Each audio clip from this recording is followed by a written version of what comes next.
सबसे जो आज की बड़ी और टॉप स्टोरी है, ज़रा उसका जिक्र कर लेते हैं। बानी पीटीआई और बुशरा बीबी के खिलाफ 190 मिलियन पाउंड रेफरेंस केस का फैसला, जो पहले ही 3 बार मौखर हो चुका है, आज सुनाए जाने का बताया गया है। एहतसाब अदालत इस्लामाबाद के जज नासिर जावेद राना, ये वो जज हैं सोनिया जिन पर बानी पीटीआई ने एतमाद का इजहार भी किया है। तो अब ये फैसला सुनाएंगे जो फैसला महफूज किया गया था। एहतसाब अदालत की जानिब से 11:30 बजे फैसले सुनाने का वक्त बताया गया है। 11:30 बजे का वक्त जो है बड़ा ही इंपॉर्टेंट वक्त हो गया। इस हिसाब से बानी पीटीआई के वकला को अदालत की जानिब से आगाह भी कर दिया गया है। रेफरेंस का फैसला 3 बार ऑलरेडी मौखर किया जा चुका है। अदालत ने फैसला गुज़िश्ता साल 18 दिसंबर को किया था। फैसला सुनाने के लिए पहले 23 दिसंबर, फिर 6 जनवरी और फिर 13 जनवरी की तारीख भी दी गई थी। अब ये फैसला ऐसे वक्त में सुनाने जाने वाला है जब गुज़िश्ता रोज़ ही हुकूमत और पीटीआई के मुज़ाकरात का तीसरा दौर शुरू हुआ है, जिसके बाद इरफान सिद्दीकी ने यह मुश्तरका एलामिया पढ़कर सुनाया था। अपोजिशन ने बानी पीटीआई से एक और मुलाकात के लिए रास्ता हमवार करने की दरख्वास्त की थी, जिस पर हुकूमत ने सहूलत फराहम करने की हामी भर ली है। इस सारी सूरत हाल पर बात करेंगे। बिल्कुल इसी सारी सूरत हाल पर बात करने के लिए हमारे पास गेस्ट मौजूद हैं अली गौहर साहब, जो कि रहनुमा मुस्लिम लीग हैं। उन्हें वेलकम करते हैं। अस्सलाम वालेकुम sir, very good morning and thank you so much for joining us. बानी पीटीआई और बुशरा बीबी के खिलाफ 190 मिलियन पाउंड रेफरेंस का फैसला आज आने वाला है। जब तक ये फैसला आ नहीं जाता, इस पर बात करना तो कबल वक्त होगा, लेकिन इस पर बात की जा रही है कि वो आर्मी चीफ से पीटीआई रहनुमाओं की मुलाकात है, जिस पर वजाहत सामने आई है कि इस मुलाकात में भी किसी भी सियासी बातचीत की तरदीद कर दी गई है। आप सीनियर सियासतदान हैं माशाल्लाह, आप क्या समझते हैं कि इस मुलाकात को भी अपोजिशन ने अपनी ज़ाती मुफाद के लिए इस्तेमाल करने की कोशिश की है क्या? बिस्मिल्लाहिर्रहमानिर्रहीम। देखिए, सवाल ये नहीं पैदा होता कि मुलाकात इनकी आर्मी चीफ से हुई है नहीं हुई है या नहीं हुई। एक बात बड़ी क्लियर है, जहाँ तक सोशल मीडिया पे मेरी नज़रों से गुजरा है, वो ISPR की तरफ से इस चीज़ की वजाहत कर दी गई है कि जब इन्होंने NRO मांगने की कोशिश की या सियासी टॉपिक पे बात की, तो आर्मी चीफ ने क्लियरली इनको कह दिया कि भाई आप सियासी पार्टी से ये गुफ्तगू करें, ये गुफ्तगू मेरे साथ ना करें। आप जो सियासी मामलात हैं वो सियासी पार्टी बैठ कर करें, चूँकि हम कतई तौर पर किसी भी सियासी मामले में मुदाखलत करने के लिए तैयार नहीं है और गुफ्तगू करने के लिए तैयार नहीं है। बाकी मुलाकात का हो जाना या ना होना, उससे तो कोई फ़र्क, हुई है तो भी अच्छी बात है, नहीं हुई है तो भी अच्छी बात है। लेकिन ये तो डे वन से यही कहते हैं कि हम एस्टेब्लिशमेंट से बात करेंगे, क्योंकि ये आए भी चोर दरवाजे से थे ना। इनको वो RTS सिस्टम नहीं भूलता, जिसके जरिए ये वोट चोरी करके पाकिस्तान की हुकूमत के ऊपर मुसल्लत हुए थे। इसीलिए आज भी बार बार ये वो कहाँ गई हकीकी आज़ादी, जब ये अब सीना तान के और फख्र के साथ ये लोगों को बता रहे हैं कि भाई हमारी आर्मी चीफ से मुलाकात हो गई है। कहाँ गई वो हकीकी आज़ादी, जब अमेरिका के खिलाफ इन्होंने एक नैरेटिव बनाया और उसके बाद आज अमेरिकी सदर के साथ कोई या उसके किसी रिश्तेदार के साथ ना बना के जो बिल्कुल ऐसी है, और अब बातचीत करने के लिए बेताब भी हैं। अच्छा बलोच साहब, ये भी बता दें कि ज़रा बता रहे हैं कि पेशावर में जो बातचीत है वो जो खैबर पख्तूनख्वा के हालात हैं, वहाँ पर सिक्योरिटी, इंसदाद दहशतगर्दी के मामलात के तनाजुर में हुई है। ये एक हसास मसला है। ऐसे मसले को जो सियासी रंग दिया जा रहा है PTI की जानिब से, क्या इस सियासत के साथ बदनीयती नहीं है? देखिए, मैंने इसी चीज़ की वजाहत की है ना कि मैं तो चले एक पॉलिटिकल पार्टी का वर्कर हूँ, उस पैराए में बात करूँगा, लेकिन जो ISPR की तरफ से वजाहती बयान आया, जिसको कि इन्होंने और रंग देने की कोशिश की और ये शो किया कि पता नहीं इनकी जो आर्मी चीफ से मुलाकात हो गई है वो कोई सियासी नीयत की थी और अब हमें NRO मिल जाएगा। NRO के लिए तो आज इन्होंने रिटन फॉर्म में दे दी है, और जिसमें बुनियादी बात एक ही थी कि भाई हमारे जो बानी PTI के हैं उनको रिहा किया जाए, जिस पर राना सनाउल्लाह साहब ने वजाहत दे दी है कि भाई हम किसी 9 मई के वाक़यात चूँकि अंडर ट्रायल हैं और वो ऑलमोस्ट मतलब फैसले के मराहिल पर हैं या इख्ताम पर है, तो उस पर कोई कमीशन नहीं बन सकता।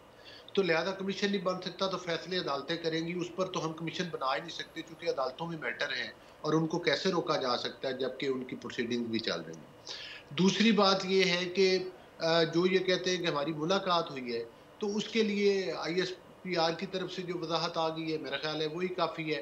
हाँ, जिस तरह से ये वो मतलब है कि ट्रम्प के रिश्तेदारों के साथ सेल्फीज बनवा के सोशल मीडिया पे वायरल कर रहे हैं, इसी तरह से ये गलत रंग देकर आर्मी चीफ की मुलाकात को भी कैश करना चाहते थे, लेकिन वो इनका मेरा ख्याल है कि वो हंडिया चौराहे के बीच ही फूट गई है और ISPR की तरफ से वजाहत आ गई है कि वो मुलाकात जो थी उस पर कोई सियासी गुफ्तगू की उन्होंने इन्हें इजाज़त नहीं दी।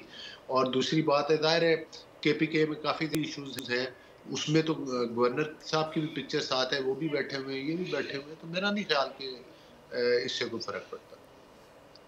वैसे गौहर साहब, केसेस जो है वो अदालतों में हैं और ऐसे में जुडिशल कमीशन बनाने का मुतालबा हो रहा है। जैसा कि आपने बताया कि राना सनाउल्लाह ने वाज़े कर दिया है कि ये बहुत मुश्किल है, तो हम क्या समझें, आपकी सियासी बसीरत क्या कह रही है? क्या मुज़ाकरात नाकामी की जानिब हैं? देखिए बिल्कुल जी, जो केसेस अदालतों के अंदर हैं, आपको पता है कि 1 साल बल्कि उससे भी ज़्यादा टाइम हो गया कि ये स्टे ऑर्डर के पीछे छुपे रहे।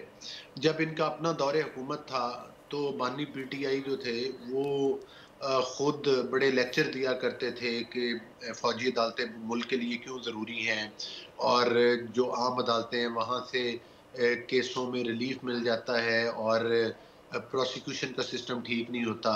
आज उसी फौजी अदालत के खिलाफ स्टे लिया और वो स्टे भी जो था वो ख़त्म हो गया और सुप्रीम कोर्ट ने इजाज़त दे दी, उसके ऊपर कुछ फैसले आ गए हैं, कुछ आने वाले वक्त में आ जाएंगे। हम तो समझते हैं कि इन केसेस में जो इनके सहूलतकार थे, जो इस तमाम साजिश के मास्टर माइंड थे, जिसमें यकीनी तौर पर बानी PTI भी मुलव्वस है, इन तमाम केसों को मेरिट के ऊपर होना चाहिए। हम नहीं चाहते किसी बेगुनाह बंदे को सजा मिले, लेकिन जो इसके मास्टर माइंड हैं, जो उनके इंस्ट्रक्शन देने वाले थे, जिनकी CCTV वीडियो हर चीज़ सामने आ चुकी है, ज़रूर कैफ़े किरदार तक पहुंचना चाहिए इन मामलात को किसी मंतकी तो अंजाम अली तक। गौहर बलूच साहब, आज का दिन बहुत ज़्यादा इंपॉर्टेंट है। अगर आज की बात करें तो जो अदालत जो फैसला सुनाएगी आज, यकीनन वो कानून के मुताबिक और इंसाफ के तकाज़ों के मुताबिक होगा। लेकिन फ़र्ज़ कर लेते हैं कि अगर ये फैसला आपके मुखालिफिन के हक़ में आ जाता है तो फिर पाकिस्तानी सियासत का रुख क्या आप तब्दील होता देख रहे हैं? और जो मौजूदा मुआशी सूरत हाल है उसके लिए सियासत में इस्तेहकाम कितना ज़रूरी है इसमें? देखिए बात ये है कि कोई भी, मैं समझता हूँ, फैसला बड़ा या छोटा नहीं होता। हाँ, अहमियत के हामिल होते हैं कुछ केसेस, लेकिन ख़ास तौर पर जिस तरह के आपका इशारा जिस तरफ है, आप देख लें कि ये तो मैं एक सियासी वर्कर की हैसियत से ये बता सकता हूँ कि ये एक शरपसंदों के जत्थे हैं, जिन्होंने अपनी शरपसंदी के ज़रिए जो है वो रियासत को यरगमाल बनाया हुआ था। और ना सिर्फ यरगमाल बनाया हुआ था बल्कि चोर दरवाजे के ज़रिए इक़्तिदार के ऊपर मुसल्लत होकर इन्होंने पाकिस्तान की मईशत को बहुत बुरी तरह मुतासर किया, बहुत बुरी तरह तबाह किया। जाती बार ये भी कह कर गए कि भाई माइंस बिछा के जा रहे हैं। तो मैं समझता हूँ कि जब से आपने देखा कि कानून और आइन का दायरा जो है, शिकंजा जो है, जो इनके इर्द गिर्द सख्त हुआ है, सख्त से मुराद ये है कि कानून पर अमल दरामद शुरू हुआ और इन लोगों के ऊपर केसेस बने और उनमें कुछ में जाहिर है कि इनको सजाएं भी हुई कुछ लोगों को और रियासत ने कुछ सुख का सांस लिया है। तो आप देख लें कि जो मईशत नामुमकिन नजर आती थी कि संभल ही नहीं सकती, जितनी बुरी तरह ये उसको तबाह करके गए थे, आज अल्हम्दुलिल्लाह अल्लाह के फजल करम से और प्राइम मिनिस्टर मोहम्मद नवाज शरीफ साहब के विजन के मुताबिक जिस तरह से शहबाज शरीफ साहब और मरीम नवाज साहिबा ने दिन रात काम किया है और जो हालात आप देख रहे हैं कि जो महंगाई 30% पर, ये 35% पर छोड़ के गए थे, वो 4% पर सिंगल डिजिट में आ चुकी है और पाकिस्तान में जो सूद की शरह थी वो नीचे आ चुकी है। काइबर का रेट जो है वो कम हो चुका है। स्टॉक एक्सचेंज के रिकॉर्ड्स आपके सामने हैं, किस तरह से वो रोज बेहतरी की तरफ जा रहे हैं। तो और ख़ास तौर पर जो पाकिस्तान का किसान तबका है, जो पाकिस्तान के तालिब इल्म है, जिस तरह से कि हुकूमत पंजाब और वफाकी हुकूमत हमारी जिस तरह फोकस किए हुए आम आदमी की तरफ और वो हालात बेहतरी की तरफ जा रहे हैं। ये तो कहते थे कि पाकिस्तान से बाहर से रेमिटेंस नहीं आएंगी, हम कॉल देंगे। जब से इन्होंने ये ऐलान किया वो पहले से बेहतर हो गई है। तो इसका मतलब ये है कि अवाम इनकी शरपसंदी से तंग आ चुके हैं। हाँ, जो लोग भी हो, उनका किसी पॉलिटिकल पार्टी से ताल्लुक हो, किसी मकतबा फिक्र से हो, अगर उनको कानून और आइन के बिल्कुल ठीक है अली गौहर बलूच साहब, वक्त कम है और आपने जिस तरह बताया कि इंडिकेटर्स जो हैं वो इस वक्त दुरुस्त हो रहे हैं, हुकूमत दुरुस्त समत में जा रही है, बिल्कुल ऐसा नज़र भी आ रहा है। अगर पाकिस्तान स्टॉक एक्सचेंज की बात करें या फिर हम महंगाई की शरह की बात करें, GDP की बात करें, तमाम तर ये इशारे बेहतर हो रहे हैं। अली गौहर बलूच साहब, आपका शुक्रिया अपना कीमती वक्त हमें देने के लिए। सब्सक्राइब करें और बेल दबाएं ताकि कोई खबर रह न जाए।